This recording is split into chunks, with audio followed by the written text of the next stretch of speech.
Baik Bapak Ibu yang dirahmati Allah, masih melanjutkan kajian kita di bab tentang keutamaan zakat ini, masih berkenaan dengan zakat dan penjelasannya. Kemarin sudah kita bahas sedikit tentang betapa hebatnya masalah perintahan yang satu ini,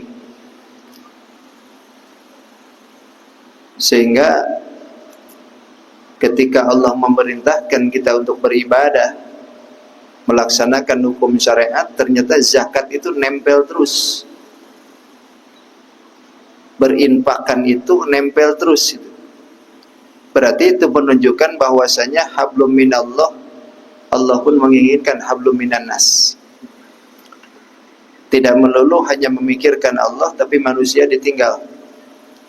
Atau dibalik, dengan manusia baik, tapi dengan Allah tidak.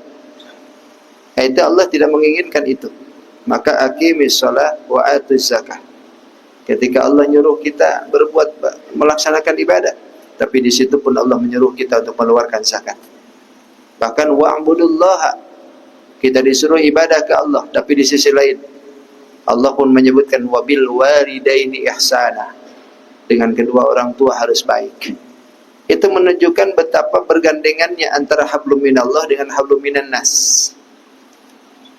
Maka zakat ini pun juga menjadi bagian yang terpenting dalam agama kita. Setelah penjelasan melalui ayat-ayat Quran kemarin, lalu ada yang bertanya kan kemarin ke Nabi itu. Seseorang datang ke Rasul dari ahli Najdi. Lalu kata dia, kalau bahasa kita itu, apa yang membuat aku harus melaksanakan agar aku ini mendapatkan ridho dari Allah? Sampai-sampai kata Nabi, atadana min Rasulillah sallallahu alaihi wasallam. Ketika itu dia tanya tentang Islam. Lalu kata Rasul, khamsu salawatin fil yaumi wal lailah. Islam itu adalah sholat 5 waktu. Tiap hari, tiap malam ada 5 waktu. Lalu kata orang itu, hal alayya ghairahunna? Ada nggak yang selain itu? Selain sholat ada lagi? Kata Nabi, la illa an tatawwa, kecuali kau melakukan ibadah sunnah. Lalu Rasul pun berdauh lagi, kata Rasul, wasyamu syahrul Ramadan, dan Islam itu pun juga ada puasa di bulan Ramadan. Lalu orang itu pun mengatakan, hal alayya ghairu, apakah bagiku ada lagi yang selain itu enggak? Kata Nabi, la, tidak ada lagi. Illa an tatawwa, kecuali kau melakukan ibadah sunnah. Lalu kata Rasul juga, melanjutkan az-zakah. Lalu dalam Islam pun juga ada zakat. Lalu kata orang itu juga, hal alayya ghairaha, ada enggak selain daripada itu? Kata Nabi, la illa an tatawwa, kecuali kau melakukan ibadah sunnah. Lalu Rasul pun berdauh pula, adara rajul wa huwa yakul, kata orang itu, wallahi, demi Allah, la azidu ala hadha, aku tidak akan nambah-nambah ini, wala anggusu hadha, dan aku pun tidak akan mengurangi ini. Apa yang dikatakan oleh Nabi tadi perihal tentang Islam, di dalamnya ada puasa, ada sholat, ada zakat, itu aku tidak akan menambahi dan aku tidak akan mengurangi. Lalu kata Nabi, aflaha in sadaqah, ini orang beruntung jika dia benar ngomongnya. Itu artinya dari perihal yang disebutkan saja oleh Nabi, itu modal yang paling menguntungkan sebetulnya. Modal kita yang paling menguntungkan dalam kehidupan, sehingga dari segi itu saja itu sudah merupakan modal yang hebat sebetulnya bagi kita dalam ibadah itu. Salat, puasa, zakat. Itu modal yang besar sebetulnya ini. Tidak ada lagi yang besar daripada ini. Kecuali kata Nabi, kalau mau itu melaksanakan ibadah sunnah. Kalau kita mau melaksanakan ibadah sunnah, berarti lebih hebat lagi dari ini. Tapi andaikan pun sunnah tidak dilaksanakan, tapi yang 3 ini saja, salat, zakat, puasa, 3 ini hal saja. Kata Nabi, jika memang orang ini benar apa yang dikatakannya, tidak akan menambah dan tidak akan mengurang, maka jelas qad aflaha, ini orang dapat keuntungan. Berarti kalau orang itu saja dapat keuntungan, kita pun juga begitu. Kalau kita ini benar melaksanakan yang 3 ini, kita pun dapat juga keuntungan besar. Kalau seandainya kita itu pelit gitu dalam masalah sunnah, tidak mau melaksanakan sunnah, hanya itu aja tuh, yang pokoknya aja dah gitu. Kalaupun seperti itu sudah ada keuntungan yang besar. Apalagi kalau diselingi dengan sunnahnya. Nah, itu luar biasa. Lalu hadis yang kedua. Ini bersumber dari Ibnu Abbas nih. Anna Nabiya sallallahu alaihi wasallam ba'asa Mu'ad radhiyallahu anhu ila al-Yaman. Faqal ad'uhum ila syahadati an la ilaha illallah wa inni rasulullah fa inhum ata'u lidzalik fa'allamahum anna Allah ta'ala iftarada alaihim 5 salawatin fi kulli yawmin wa lailatin fa inhum ata'u lidzalik fa'allamahum anna Allah iftarada alaihim sadaqatan tukhadhu min aghniyaihim wa turaddu ala fuqaraihim. Sayyidina Abbas pernah menceritakan satu hadis bahwasanya baginda Rasul Nabi Muhammad sallallahu alaihi wasallam pernah mengutus sahabat namanya Mu'ad bin Jabal. Ini salah satu Mu'ad bin Jabal ini salah satu orang yang pernah diutus ke Mesir. Ada yang menuju ke Yaman. Diutus ke Yaman. Bahkan ketika pengutusan Mu'ad bin Jabal ini masa-masanya baginda Rasul itu mau dekat ke wafat. Mau mendekati wafat. Mulai sahabatnya itu diutus-utus ke luar daerah. Mungkin ada strateginya, Nabi sudah mengatakan seperti itu.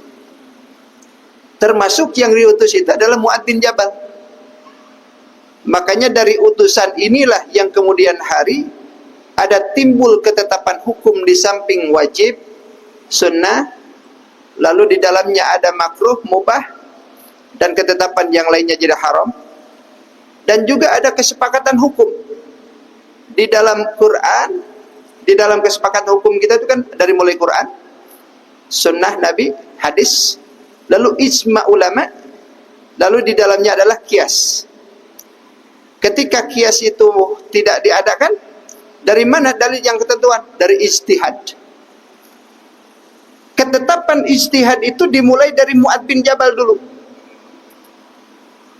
Bahwasanya ketika itu Mu'ad bin Jabal ditanya oleh Nabi. Kita belum masuk ke sini, karena panjang sebetulnya hadisnya itu tentang ini tuh. Ketika itu Nabi tanya ke Mu'ad bin Jabal, engkau aku utus ke negeri Yaman. Berilah hukuman seadil-adilnya orang sana. Ajarkan tentang Islam, ajarkan tentang syariat. Jika engkau temukan di dalam Quran, itu sudah pasti engkau bisa memutuskan. Dan jika engkau tidak menemukan dalam Quran, bagaimana? Kata Mu'ad, aku akan menemukan lewat baginda Rasul. Kalau engkau tidak menemukan di Quran dan aku, lalu dia pun akan berkata, aku akan meminta petunjuk untuk mero'i, berfikir, lalu dengan itulah aku akan memutuskan. Berarti itu adalah ijtihad.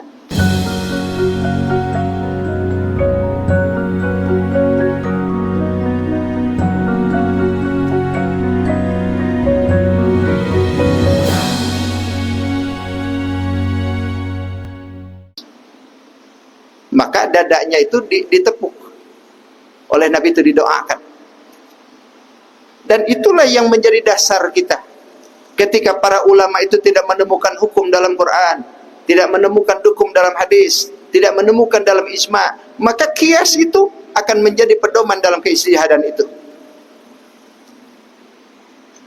Dan ijtihad itu kalau benernya 2 pahala, kalau salahnya 1 pahala. Tapi orang yang ijtihad itu bagaimana dulu gitu. Dasarnya keijtihadan itu harus betul-betul mengerti dulu dalam agamanya. Jangan orang seperti kita punya patokan ijtihad.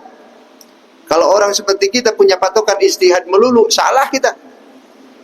Kenapa? Karena dalil Quran nggak ngerti, hadis nggak bisa. Jangankan 30 juz, kita juz 30 aja mulik-mulik kan gitu, muter-muter aja. Apalagi muter-muter 6.600 ayat. Belum lagi hadis ribuan. Harus ngerti ijma para ulama. Makanya ketika kita tidak paham masalah seperti itu, tidak diperkenankan ranah ini. Bukan ditutup ranah ijtihad tuh. Mujtahid, para imam mazhab. Itu bukan berarti ditutup sebetulnya. Cuman orangnya siapa yang mampu untuk masuk ke ranah itu. Zaman sekarang ya. Kalau dulu kan bermunculan ulama hebat tuh. Apalagi di zaman imam mazhab itu bermunculan banget tuh. Imam Malik, Imam Syafi'i, Imam Ahmad bin Hanbal, Imam Rafi'i, Imam Ghazali, Imam Hasan Asy'adzili. Oh, luar biasa. Orang-orang hebat. Dan di kala itu tidak ada komputer. Tapi mereka sudah membuat fase-fase keilmuan. Dari mana? Kalau mereka tidak menguasai seluruhnya itu. Makanya kalau seandainya kita tidak menguasai dalil itu, maka kita yang am ini cukup dalilnya adalah kaul para ulama. Karena di dalam usul fikih menyebutkan bahwa dalilul am qaulul ulama. Dalilnya orang yang am, orang yang umum, orang yang biasa, itu adalah dalilnya, itu adalah omongannya para ulama. Cukup aja di sini. Kalau ulama sudah mengatakan ini boleh, ya udah ikutin aja. Kata ulama ini nggak usah, udah ikutin. Jangan banyak tanya. Jangan banyak tanya kita nih. Sebab kalau kita yang ngolah kesiangan kita sudah. Itu. Karena ulama-ulama sudah dulu ibarat tukang pasakan, sekarang ini tinggal dihidangkan saja sudah. Tinggal makannya aja kita nih. Udah. Dari dulu yang masak kokinya sudah lengkap sudah. Kurang mecin sudah, kurang garam sudah, sudah gula sudah. Semuaan sudah dilengkapi. Tinggal sekarang ini tinggal bukanya saja kita. Tinggal hidangannya aja yang nikmati gitu. Gak usah terlalu diperdebatkan masalahnya. Mau ikutin? Gak mau gak usah. Itu aja. Ini kadang-kadang orang sekarang itu ngerti Quran kadang, hafal 2 juz 3 juz, tapi Imam Ghazali di debat, hebatnya itu. Berani gitu. Imam Ghazali yang menulis kitab Ihya Ulumuddin aja di debatnya. Salah nih Imam Ghazali itu. Coba salah. Emang pian harus gimana? Imam Syafi'i disalahkan. Hebat ini. Ya wis lah. Sekarapmu aja dah. Nih Imam Nawawi nih, Imam Nawawi yang nulis, yang mensarahi kitab Riyadhus Shalihin. Itu kan karangannya tuh banyak tuh. Kitab-kitab fikihnya banyak. Di debatnya pula Imam Nawawi itu. Hebat. Imam Nawawi itu seumur hidupnya diabdikan untuk agama. Sampai keterusan kemana-mana, kada sempat bebinian, memikirkan ilmu. Sampai kada sempat bebinian Imam Malik, Imam Nawawi itu. Memikirkan keilmuan sampai tiap hari nulis, tiap hari mengeluarkan daya upaya pikirannya demi kelangsungan ini agama. Tapi begitu sudah karyanya fenomenal luar biasa, ulama dunia mengakui kehebatan ilmu, datang orang Indonesia nyalahkan, yaitu ilmu hebat. Orang sini hebat. Imam Nawawi disalahkan. Ya wes, kita bicara tentang Mu'ad bin Jabal.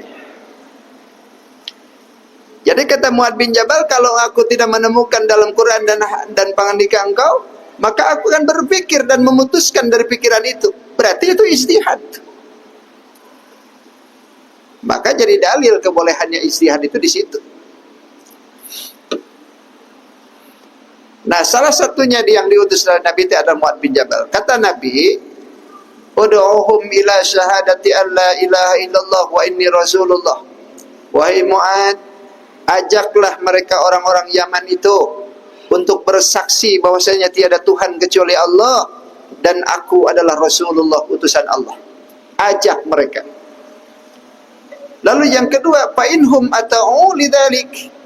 Bila mana mereka tahu mau taat, mau turut dengan itu, mau mengucapkan kalimat syahadat di hadapan kau, fa'allamahum anna Allah Ta'ala iftarada alaihim khamsa salawatin fi kulli yaumin wa lailatin. Ajarkan mereka bahwasanya Allah telah mewajibkan kepada kalian untuk melaksanakan sholat sehari semalam 5 kali. Ajarkan itu. Diajarin oleh Mu'ad. Wa inhum ata'u fa inhum ata'u lidzalik.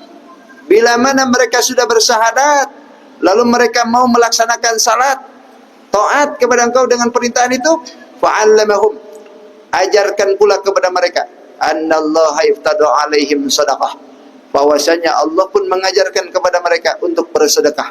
Tukhadhu min aghniyaihim wa turaddu ala fuqaraihim, diambil dari orang yang kaya lalu diberikan kepada mereka yang fakir. Berarti zakat disebutnya. Ajarkan salat, ajarkan zakat. Mu'ad diutus oleh Nabi datang ke Yaman supaya mengajarkan itu. Ada yang menarik sebetulnya dalam hadis ini. Pertama, kita dilihat dari segi sahabatnya nih. Mu'ad bin Jabal ini orangnya orang pinter, Mu'ad. Cerdas Mu'ad. Makanya Nabi itu mengutus sahabat itu bukan tidak melihat latar belakangnya. Nabi itu tahu latar belakangnya. Akan tetapi Nabi pun juga akan terlihat kredibilitasnya. Kualitas keilmuan yang didapat dalam tubuh dirinya itu kelihatan oleh Nabi itu. Sehingga yang diutus itu dari sekian banyak sahabat itu Mu'ad yang dipilih.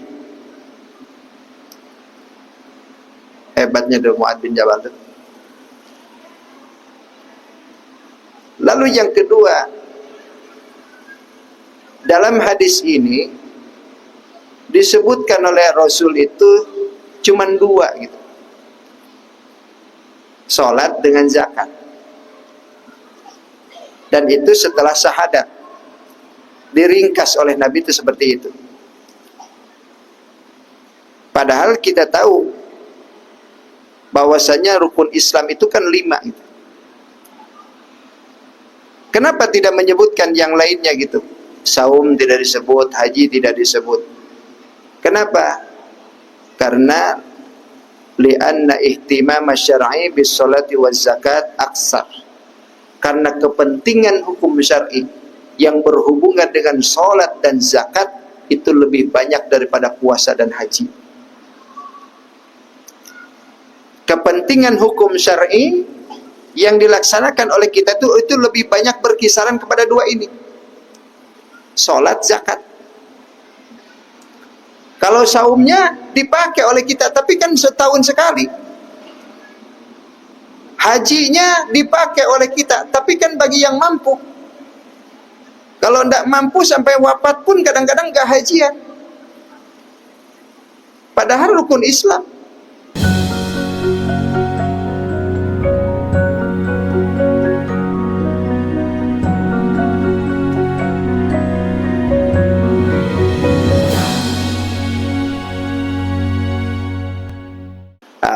Kalau ketinggalan hukum syariat masih ada jalan kita. kalau seandainya hajian, hajian tuh kok. Kalau nggak punya duit ya sudahlah, sudah. Karena semua yang haji itu punya duit, kuncinya duit. Nggak bisa haji, nggak maksa kok. Hukum syariat. Tergelincir dalam hukum syariat masih bisa diganti ketika mampu. Tidak bisa zakat, masih bisa diganti ketika musim punya. Tidak puasa, masih bisa dikodok ketika mampu, ketika kuat. Tapi ibadah yang satu ini, ibadah sholat, ibadah zakat, mana bisa digantikan?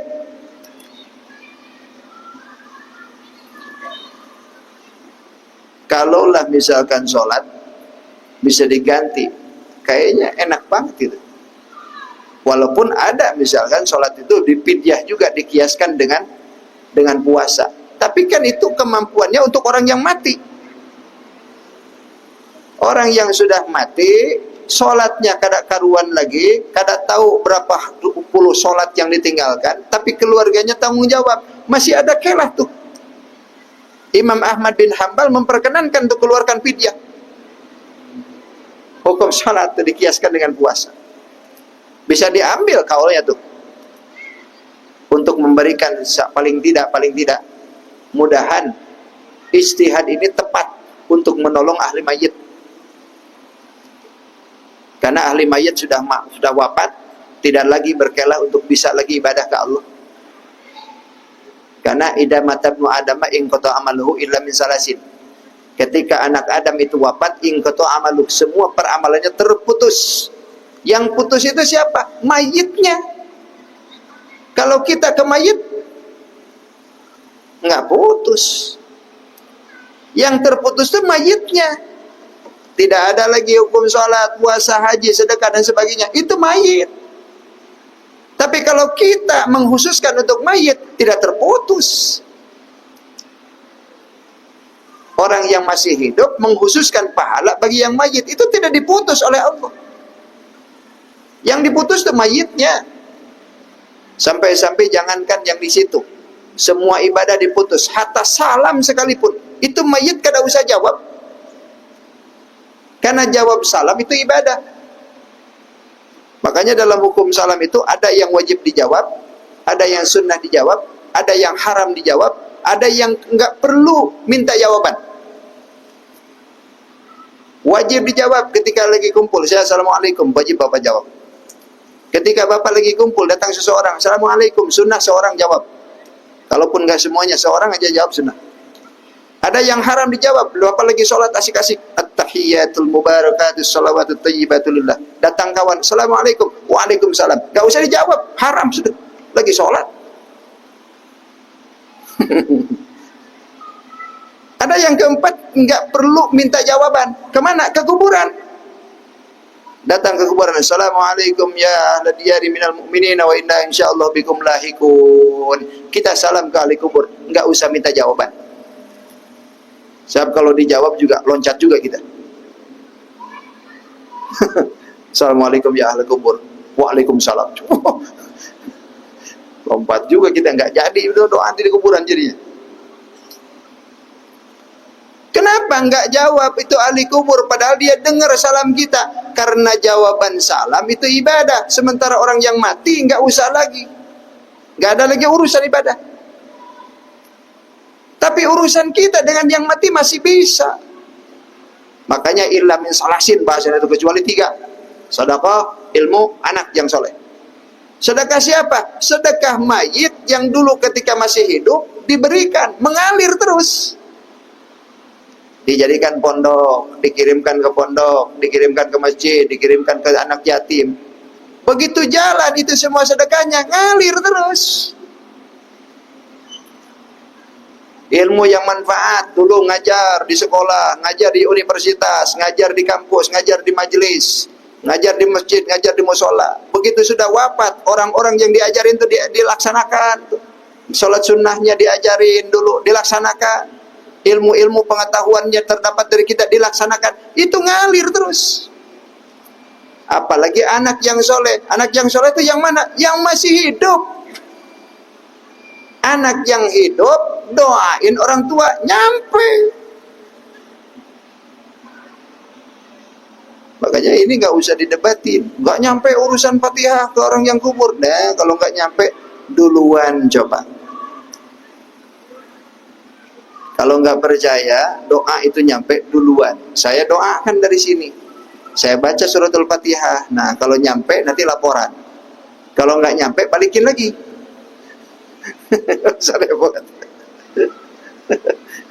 Kalau nggak nyampe, balikin lagi.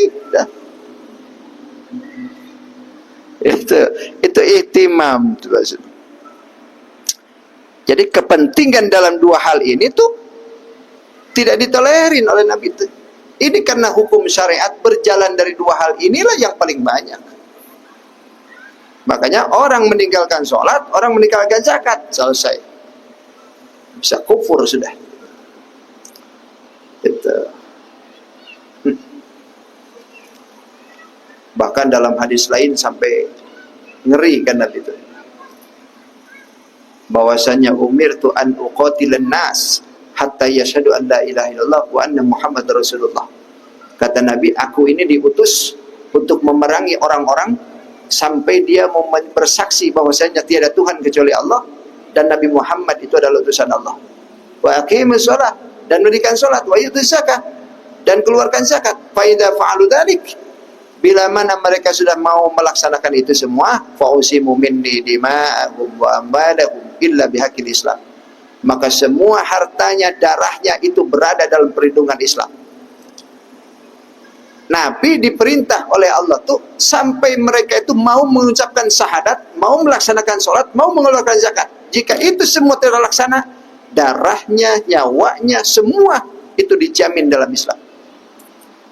Alias tidak ada harus mereka diganggukan. Asal begitu.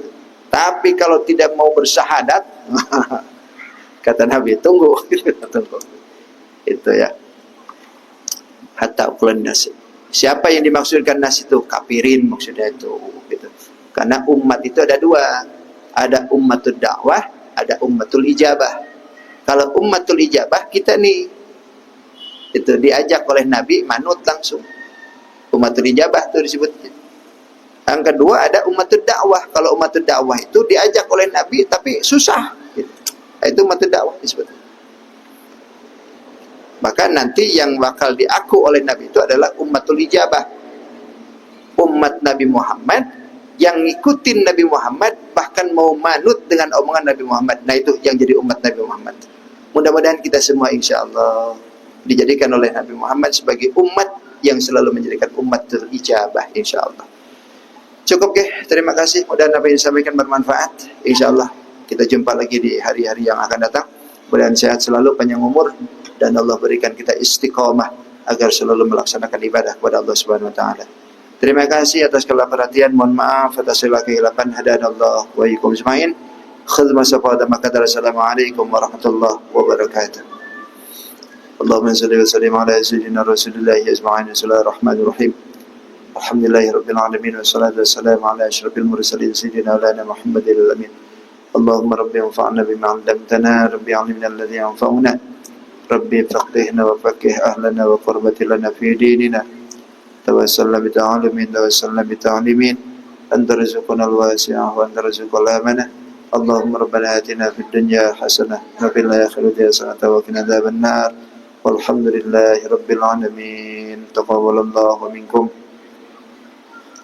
Subhanakallahumma wa bihamdika asyhadu an la ilaha illa anta astaghfiruka wa atubu ilaik.